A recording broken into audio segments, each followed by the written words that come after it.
Welcome back to another episode of On the Porch with Front Porch Music. This is Logan, and that's Jenna. Hi. Hi. Well, we had a very interesting episode today. I only came in halfway through. So, Jenna, what happened? Well, our guest today was super fun. We talked about music the whole time, which was kind of fun. Which is kind of the point. Music nerds, zone in. Listen to this one. It was fun. We talked Brock Phillips. He's originally from BC. Dallas Smith cracked the joke 52 out of 52 nights on his last tour with Brock opening that he grew up basically in his backyard. Dallas Smith is really funny. Real good joke, Dallas. No, we had so much fun talking to Brock. He has written his first 400 songs in Nashville over the last 2.5 years. Crazy. We worked out the math. He's released 0.05 of his catalog. 0.5% specifically of his catalog. So that's 2 songs out of 400. Song number 1 was a top 30 at country radio in Canada, so I think the odds are doing okay for him. No kidding. His parents, more on the education side, did let him pursue his dreams, which he's very grateful for. We talked about that. We talked about his journey away from music for 4 years as well. Give him time to really think that music is where he needs to be. You will not believe what his first concert was, or you might believe what his first concert was. Let us know. All I can say is, Brock and roll! You can catch Brock playing at Calgary Stampede this summer. He's stoked to finally be playing his originals with a full band, which he hasn't done before. He's mostly been on acoustic tours. He's also playing Boots and Hearts West, so that will be super fun. He also, one more thing, here's another long intro for you. He has a brand new song coming out. It might be out by the time this airs, but stay tuned. Cool feature in the tank for him, so that's great. And here's our chat with Brock Phillips.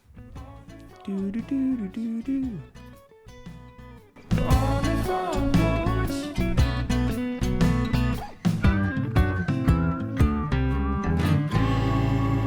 Welcome to On the Porch with Front Porch Music, Brock Phillips. How are you doing today? I'm great. Thank you again for having me. It's an honor to be here. I'm doing good. Can't complain. Yeah. Where are we hanging out from right now? We're hanging out from Nashville, Tennessee. I thought about going on my actual front porch, but it's a little hot out right now in the summer. And sometimes some loud trucks go by, so we're inside. In theory, yes. In practice, maybe not. Like we say that sometimes too. Maybe it's not. Like, no. Noise canceling's not that great yet, honestly. So. No, absolutely not. Nonetheless, it's hot, eh? I'm sitting, it's like 20 degrees, 22. It's overcast and we're about to get rain, so it's muggy but not hot, so. Oh, it's nice. Yeah, That's honestly. nice. Apparently where are you guys located? I'm in Toronto. You're Ontario? Yeah. Okay, Ontario. That's what I thought. I'm originally from Vancouver, and apparently it was 34 there yesterday. You know what, that adds up, doesn't it? Yeah, it was hot. Yeah. I mean, it's rarely hotter than it is here, but yeah, it's just Okay, when you put it like that. It's crazy. I remember going to BC and being like, I didn't realize it was so hot out here. But that was like... Yeah, depends when you catch it. Yeah, it was midsummer, so this probably makes sense. Well, okay, I think what we need to do is start at the beginning. You're originally from BC. Where exactly are you from? I think talking to Dallas Smith one time, he joked that you grew up in his backyard, and I was... Yeah. I was like, so, kinda. Yeah, I grew up in Langley my whole life, and I lived in Murrayville until probably the 8th grade, and then I moved to Fort Langley with my family. My family moved to Fort Langley. 10 years old, I hit the road. Gotta go. Yeah, I hit the road. I bought a house. Moved to Fort Langley. Did high school there at the Fine Arts School. And, Dallas is in Fort Langley area as well, too. So That's funny. Yeah, I'm surprised I hadn't ran into him before, like, all of this local Hey Big Loud stuff happened. And it's not that big, right? Like, Langley? Yeah. No, it's a small... Well, Fort Langley in particular is quite small. It's like a little movie set town. Tell me that's like where they shot Twilight or one of those movies that they shot on the West Coast. It's where they shot all of Riverdale. Like, Same all the vibe. town hall scenes. It's all like the Hallmark movies that there's always filming. That's so funny. Okay. That's where you grew up. Fine arts school there, acting gigs, Yep. just walking into town. I'm just kidding. That's probably... Yeah, exactly. Exactly. Okay, so you went to school for the arts already from high school. So was this always Yeah. You've always been into the arts growing up? I was privileged enough that I'm a first child, and both my parents wanted me. They both have their PhDs, so I think they wanted me to be a high achiever. Growing up, their philosophy, and I'm grateful for it, was they want us to do a bunch of sports, just have a bunch of exposure to sports, music, arts, anything that they're able to get our hands dirty in. And sports never really took for me. I did a lot of swimming growing up. That was kind of my thing. But they put me in piano lessons, and I didn't like the piano. I didn't think it was cool, so I wanted to play guitar. So I kind of just kept telling I want to play guitar, and then they put me in classical lessons, and I was like, this isn't cool either. I want to be a rock star. So I gradually got them there, and like, we don't really understand this music, but so, and one thing led to another, and I chased it down in high school, and was in like the jazz band and all the choirs, etc. in high school, and just knew I wanted to do it. Easy as that. Okay, I want to go back to the like high achiever thing. I think we subjectively define high achiever. So there's being able to do it education-wise and saying you did something because you got the highest level of a degree, and there's also being a high achiever in a way that you approach life and do things like you do everything you love well. So do you think you're a high achiever in that regard? I would say I think I've always been. I think the understanding of what exactly I've been trying to achieve has made more sense to them. They've always been very supportive of me. But I think as things started to be like concrete, like the songs on the radio, all this, they're like, oh, we get it now. You were working towards this thing, Yeah, that makes sense. Yeah. Does the hearing your song on the radio thing feel like a tick on the ladder, or... It's crazy. Yeah? It's crazy. I was on tour with Dallas when it released, and subsequently went to radio. And on the bus, we didn't have the radio or anything. So I was just getting reports from people I knew across Canada, like, I think I just heard your song on the radio. And the first time I heard it, we were driving in an Uber to go do a radio interview. And the guy driving was like, have you heard your song on the radio yet? And I was like, no, I said what I said to you, we're always on the bus. And it came on next. And I was like, here we are. I'm not going to believe it. Yeah. Here we go. So it's been a ride. And again, living in Nashville is it's not, I also don't have a radio here, but it's not playing a ton in the States either, right? It's a Canadian market thing. So I'm so detached from the reality of it being a thing in Canada. So it always blows my mind. I think that's a good thing. Totally. You can get just so attached to where you're sitting in the charts or how often you're being played, and it's do people like it? Are they listening to it in other places? You don't have a radio on the tour bus anymore. They don't even make tour buses with radios built in. All I'm visualizing is the old buses with the stupid radio in the random spot. Oh yeah. In the kitchen or something dumb built in. Had to Totally. have it. Yeah. Totally. You gotta know. I try and not concern myself too much with it, and being in Nashville is nice for that, to sort of have this disconnect from it. Of course I want it to do well, but there is only so much you can do. Yeah. Of write the song, record the song, put the song out, and then it's up to everyone else. Mm-hmm. And that's cool. Yeah. when did you decide to move to Nashville? I moved to Nashville 2.5 years ago.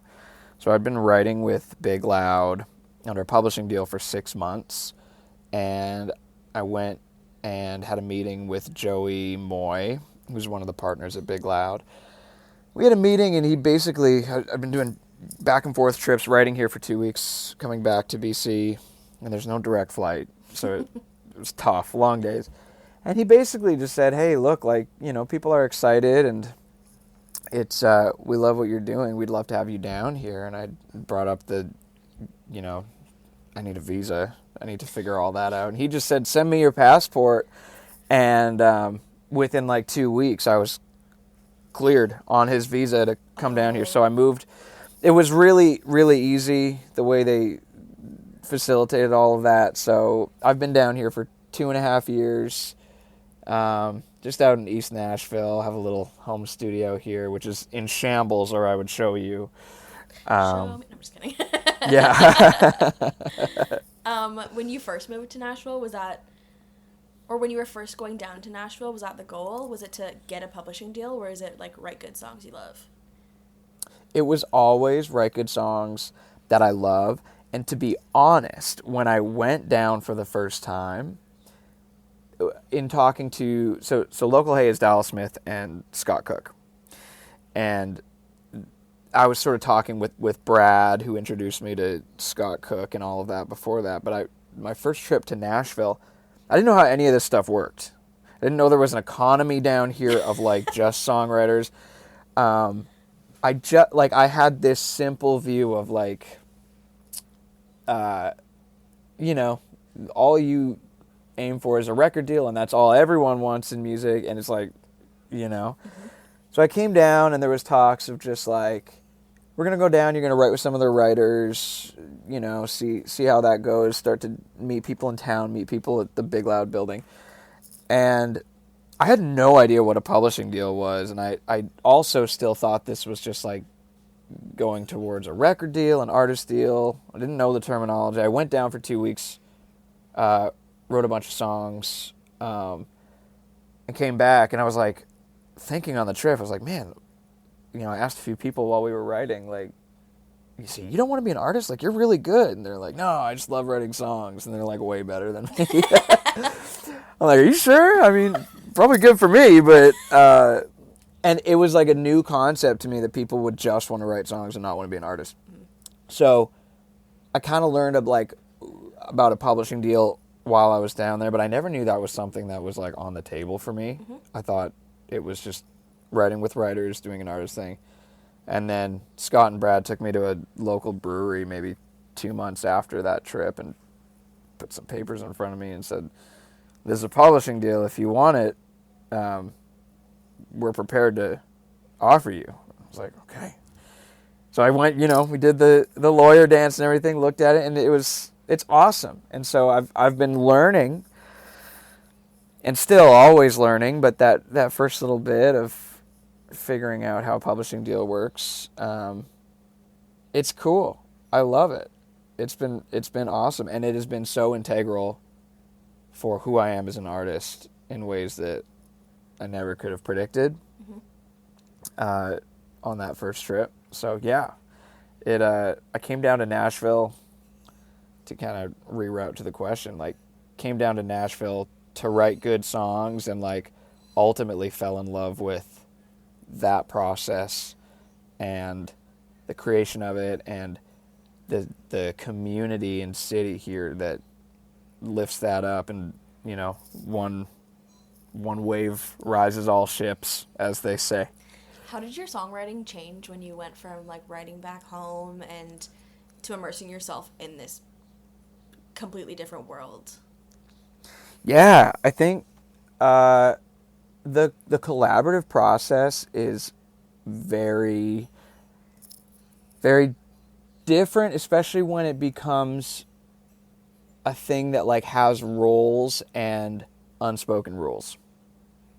So in every room, there's generally someone who's building the track or the demo. There is someone called a top liner who is melody, words, etc. And there is an artist, usually. And sometimes there's like 3 top liners and no artist. But generally there's, getting used to that, especially as somebody who sort of does all 3 of those things. I'd done a bunch of producing in the past, went down as an artist, but also like consider myself a writer as well. Like I also enjoy writing for other people. So trying to figure out that balance in every room and also let go of like me trying to do 100% of everything and like, oh no, you are doing the demo, like I can loosen my grip a little bit here. This is great. And not being as precious. And when you write hundreds of songs over a certain amount of time, ultimately, you don't need the next thing you write to be the next song that you put out. Which is a thing to learn, too, because there are people who totally write, record, release, and you're like, hold on. Totally. And it took 300 songs, I would say, before we put the first one out. Of just like, and the publishing deal was a means to like, we like you as a writer, but also what can we find for you as an artist ultimately down the road. And I thought we were going to write 40 songs and put 10 of them out. And we've put 2 out and I'm like 400 in. So for those of you listening, you're listening to the top 0.5%, I guess. If we're doing, I think that math is correct. That's super inspiring. But it's awesome because you learn something every write, even if you don't get what you were going for, or even if it's like not the song. It's like, well, I know what I don't like now. Yeah. 398. And that's no, equally. Yeah, exactly. No. Exactly. But you also like are working so many like different muscles of like writing for others, and sometimes when you get into rooms to write for yourself, you might actually not land on something that's for you, right? Like that can totally happen. And totally. And I mean, I've got one. A good example of that is like I wrote this song with my friends Madison and Johnny, probably a year or so ago, and Dean Brody's putting it out in like 24 hours now, I guess. But it's crazy. Like, I never thought that would be that song. Yeah. Or like, but how crazy it is that all of it works that way, And you never know. And that song, we didn't get anywhere for the first day. And then we took a year for us to get back in and revisit it. It was like one of the rare times where it took 2 sessions to get a song, and here we go. Yeah. Yeah. Hi, Logan. Hi. Hey. Welcome to the What party. did I miss? Welcome. It's recorded, so you're good. Great. You can listen Can't back wait to hear later. it. If I ask any questions that have already been asked, just say shut up. You know what's funny is there's times where Logan has been on mute and the guest and I are yapping for this long anyways that you could have slid in and just been like, anyways, so here's my question, and we wouldn't have even noticed. That's so funny. Yeah, 5 years and we do make rookie mistakes, eh? We all do. Okay. Anyways, sorry Logan, I'm late. For Logan and Logan only, what's our summary? We talked, he's from Fort Langley, BC. Well, you moved to Fort Langley, BC to go to high school. Yep. I don't remember, Logan, if you were there when Dallas made the joke that Brock is basically from his backyard, but that's why. Gotcha. What show did you guys come to? We came to, well, I don't remember when Dallas said that, because that wasn't at a show at all. I think we were talking about you. Okay. We were talking about you, not to you. Yeah. He made that joke on stage. Did he? 52 nights in a row on tour. Cool. So you heard this and you're like, again. It wasn't funny the first time. It was funny all 52 times. What about 53 when you weren't there? Honestly, I think it was CCMA time or something like that. But anyways. Yeah. We did go to a show, though. we came to the Aurelia Opera House show. Yeah, the Aurelia. Oh, yeah, great. It was crazy. It took me insane amount of time to get up there. Yeah, 'cause it was I'm a from snowstorm Toronto. that day. It was the craziest snowstorm. I was driving up and Yeah. I was like, why am I doing this? Yeah. Well, and you made it. We made it. I live in Aurelia, so it was just like a quick little jaunt from my house. So Yeah. Just tracking me to get there in one piece. Yeah. Have you played up in Aurelia before? Like up in the air? That was the one and only time. Yeah. Like that's Yeah. where Boots and Hearts is up in Yep. Armante. Yep. Yep. But they have lots Mariposa of shows Folk at the Opera Fest. House. Yeah. That was a funny show for me. Oh. There's a memory in it. I was in the green room and sitting on one of the chairs in there, and I went to like sit, and we'd gone through like a full tour of like no haphazard things, knocking on wood every day. Went to like lift up a chair, and it like kind of separated from the base, and I took like a chunk out of one of my fingers before the show, and I was like, oh no, one of those ones where you like freak out for a second. You're like, I'm not going to look at it. And it managed to be all good because I could like tape it and it was just my picking hand. But if it was this hand, I would have had to get one of the guys from Dallas's band to play with me. Like, it was a close The call. Opera House has been sued ever since.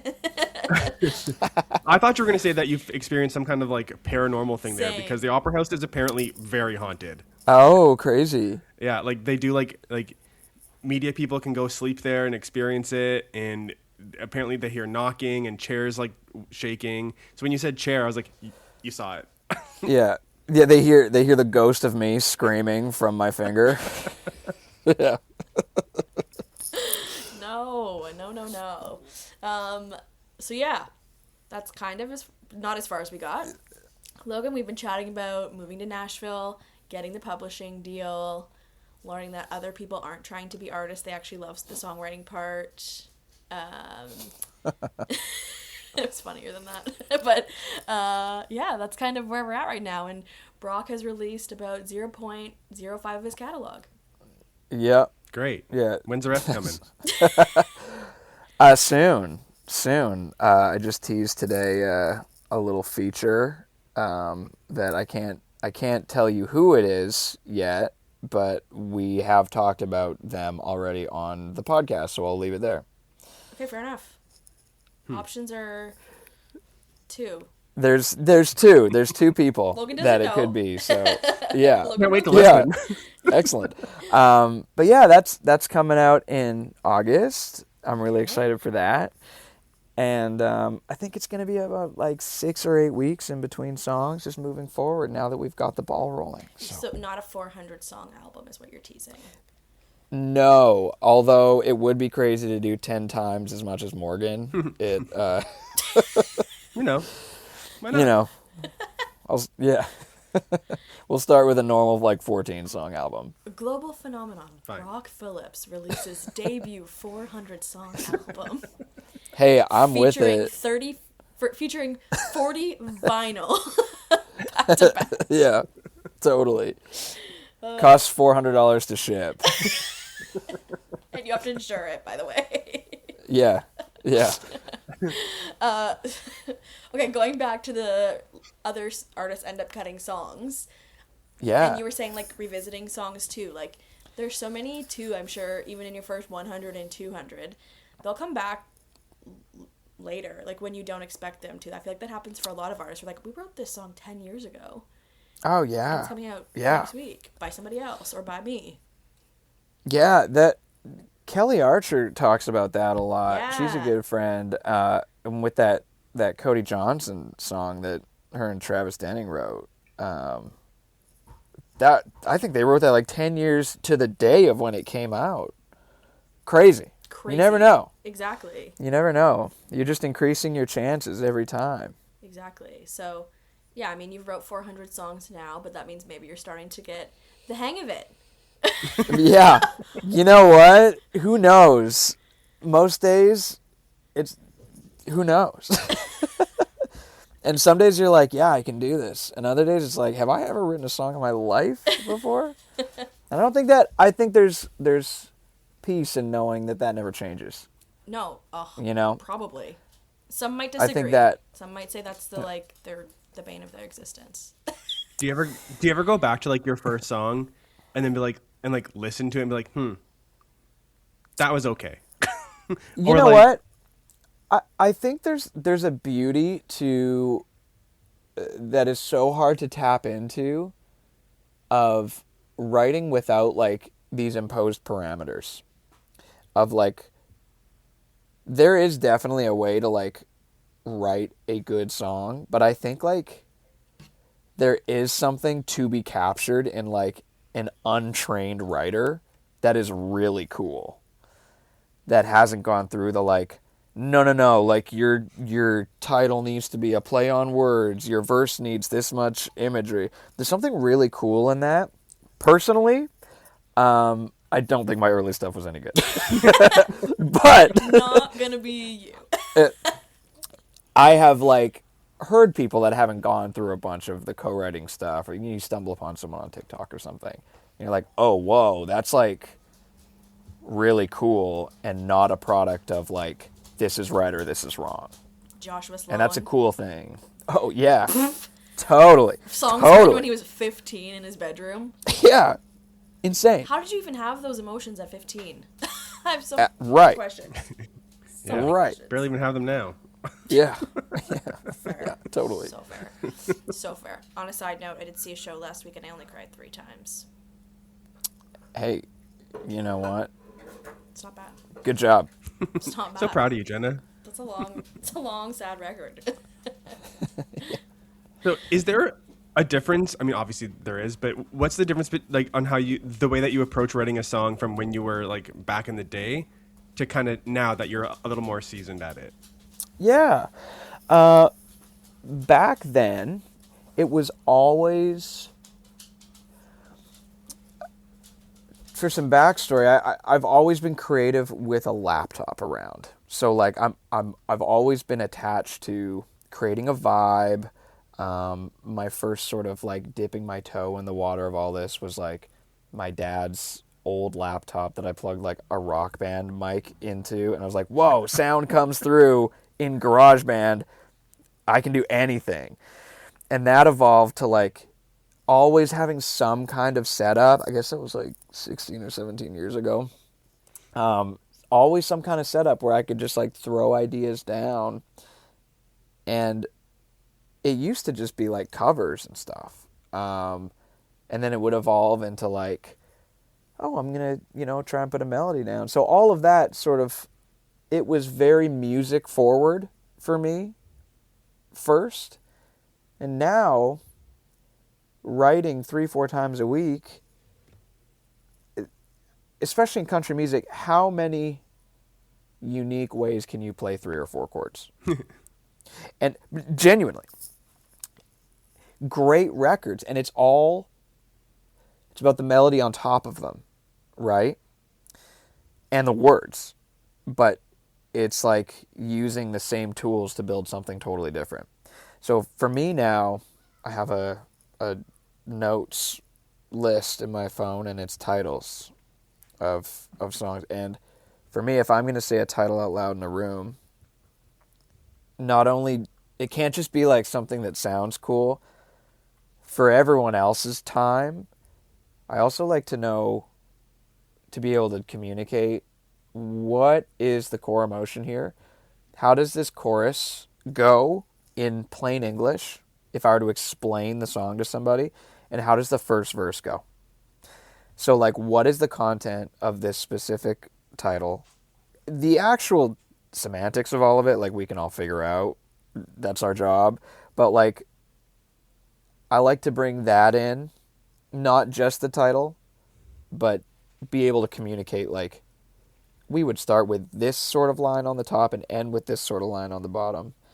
And the first verse would be this specific vibe or like scene setting. And I think when you are expected to complete a song in a day, you don't necessarily have the luxury of just like, hey, let's see what comes out. Some days you get to do that when no one has an idea. But that's been a big change for me. But it's also really shaped the way that I write a song and filter through, am I going to chase this thing for 6 hours and have it go nowhere?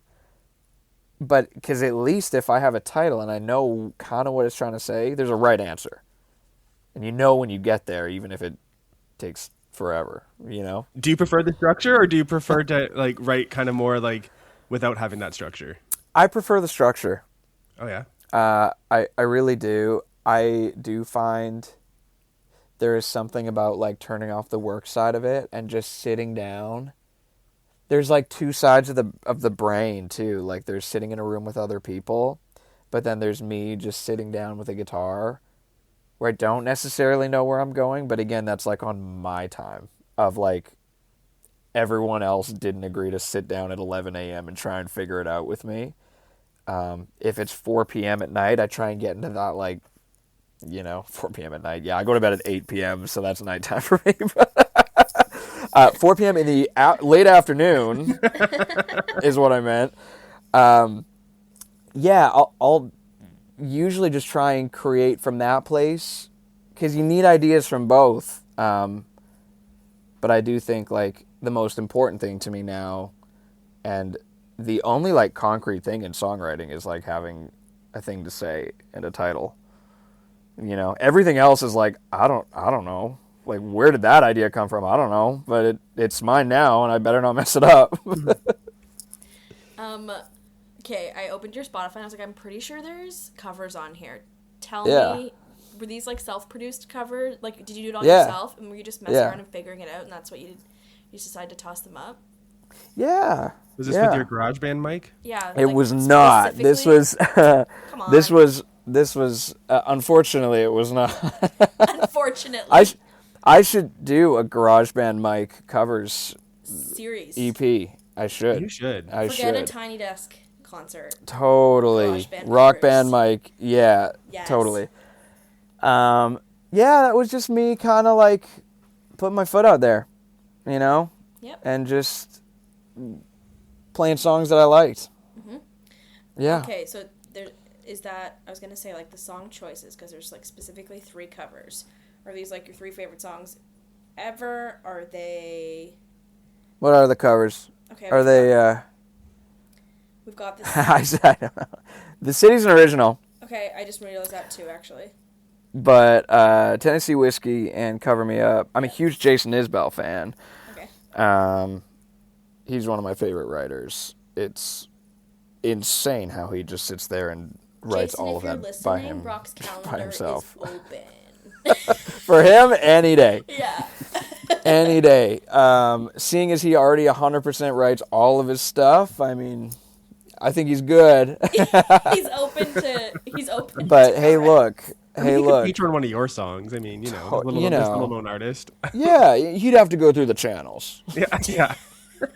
I'm a huge Jason Isbell fan, and that's sort of the Cover Me Up's the song everyone knows by him. But I've been known to play. I did a bunch of, kind of cut my teeth doing bar gigs for 4 years before any of this. Just like the 3-hour at a brewery where you're trying to get someone to look up from their burger, and they're like, I didn't know there was going to be live music, and they like, So I've been known to play like 8 Jason Isbell songs at those things and just, preach the gospel to all who will listen, and all must listen when I have a PA. So. And they didn't know there'd be live music. And they didn't know that they'd have to listen either. Turn that volume up. Someone turn that loud man up. Okay. In thinking about like Jason Isbell being like your favorite, and you did Tennessee Whiskey too, so obviously you have big good Stapleton taste. fan. Yeah, you've got great taste. What did you grow up listening to? Was it always this kind of vibe? The singer-songwriter? No? No, not at all. My first concert was Avenged Sevenfold. Yeah. Okay. Yeah. And like, I grew up listening to Nickelback, and Yeah, that like All the Right Reasons record. Like I remember I had my first iPod and I'd just be like in the back seat of my parents' car singing out loud with my headphones on. Like bless their souls. So awkward. But yeah, like that just rock. 3 Days Grace. Yeah. I mean, yeah. The pivot came when I started listening to the lyric a bit.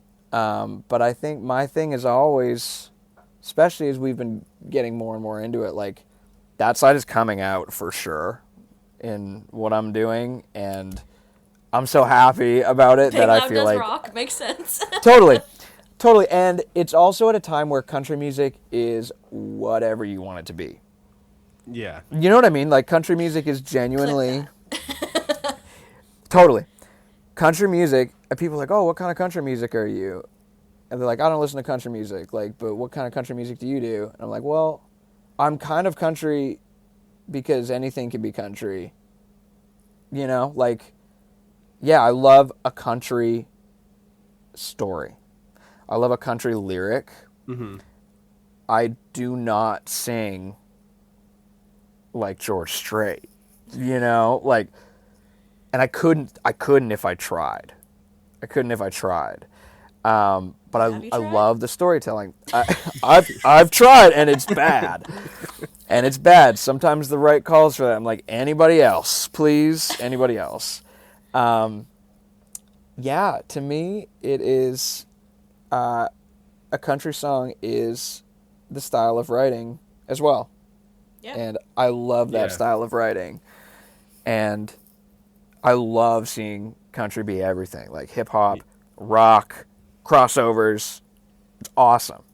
Yeah. I mean, like, I think you should probably do like a country metal version of one of these Nickelback songs. Hey, Do it. yeah, I absolutely, absolutely. Rockstar by Brock Phillips. Yeah, Rockstar. By Rockstar. It was right there. Rockstar. Yo, there you go. You know, There you go. every artist has their like Instagram channels for their fan groups. Call it the Brockstars. Oh yeah. Done. Oh yeah. You're welcome. There you go. Easy. That'll be like signs at your shows. Brockstars. Hashtag Brockstars. Hashtag Brockstars. There you go. I think it's important to like talk about. So you've released 2 singles so far. Yeah. Your goal has like been be artist, and then you go to Nashville, publishing deal, cranking out 400 songs, getting to release music and be the artist at the same time. Was there a period between like releasing music where you're like, maybe I am gonna be a songwriter, or were you always like, nope, we're still gonna do the artist thing, and then you finally got to release music and it was like, we are doing the artist thing too? Do you mean where I was just going to be a songwriter? Mm-hmm.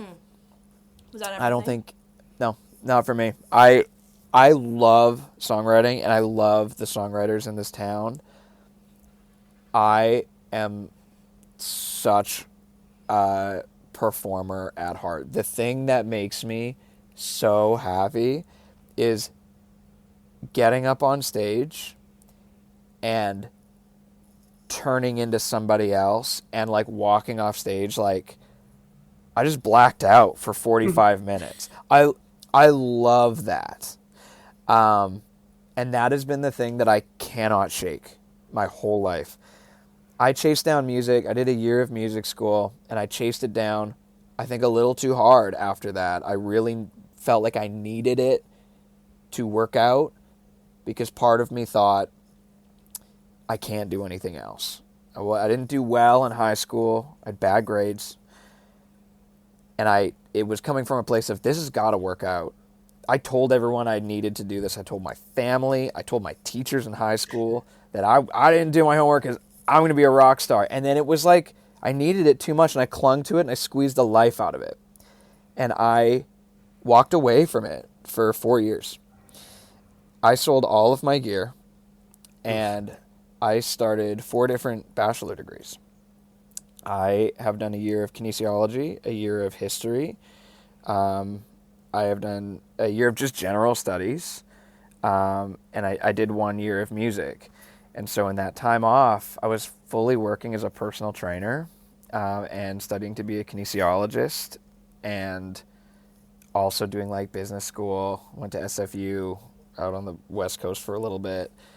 And through all of that, something shifted in me, which was I went from I need to do this because it's the only thing I can do, to applying myself to these things and going, oh, there are other things I can do. I'm not bad at these things, but the only thing I want to do is music. And that feeling, no matter how well I did in school, no matter how everything else went, no matter how, business was good, as they say in business school or whatever, the one thing that I could never reach that height of like, man, that adrenaline and like self-fulfillment feeling of being on stage and interacting with a crowd and going somewhere else mentally and losing myself in that. There was nothing that could fill that void, and it like haunted me until I got offered this like little bar gig, and I was like, I checked my phone. I was at Simon Fraser University walking out of like a general studies class, and I checked my phone like, do you want to play this gig? I looked at my phone and I was like, okay, yes, but I'm just going to do all this and have fun with it. And that mindset, honestly, has been so important for me to hang on to, because as soon as I approach it without trying to like strangle it, everything happened. Do you regret taking those 4 years off, or is that kind of what do you think kind of helped you realize that this is what you need to do? Oh man, it was the best thing I ever did. My perspective and how I approach all this, like, this is supposed to be fun, You do this because you love it. Mm-hmm. And it gets harder the more this turns into like business. And there's so many, right? Like it's more serious now than I ever thought it would be. But it's also like, yeah, but what got you here? Just enjoy it. Have fun. And don't, if you cling to it, you're going to strangle it. It's going to die. Yeah. All that to say, can you mash those 4 years into a degree or no? No. Much to my parents' dismay. The amount of times that they've been like, you could probably talk to an advisor. You probably have like one more year left. You'd have a degree. I'm like, what's a degree going to do for me, Mom? Yeah. Like, come on. What am I going to do? Logan, specifically, his parents both have PhDs. Brock, I hate to break it to you, but I'm sure when you were screaming Avenged Sevenfold in the car with the headphones in, you couldn't hear them going, education might not be his path. He might be interested in something else. You know what? It was probably worse because they're both psychologists. It was probably. What does this mean? They were probably saying much worse than that. Yeah. What do we call this? We need a referral out. Yeah. We're too close to this case. Maybe he's normal. We can't tell. Okay. We're coming to the end. This actually went by extremely fast. I know, we're having a great time. I just got here. You're so right. Okay, this is part 1. Then we'll just call this On the Porch with Brock Phillips part 1, and we'll do part 2. Yeah. 200 more songs deep. We'll do part 2. How's that? Sure. What's that, like 3 months? Like 2 months, right? Yeah, it's next week. Done. Jeez. Done. Okay, you have a current song out right now called Rich Man. You have a new one coming out, which we talked about a little bit earlier, so something to look forward to there. You're playing Boots and Hearts West? Yeah, Boots and Hearts West and the Calgary Stampede in like 10 days. So, let's go. Yeah, it's going to be great. And you're going to have a big summer.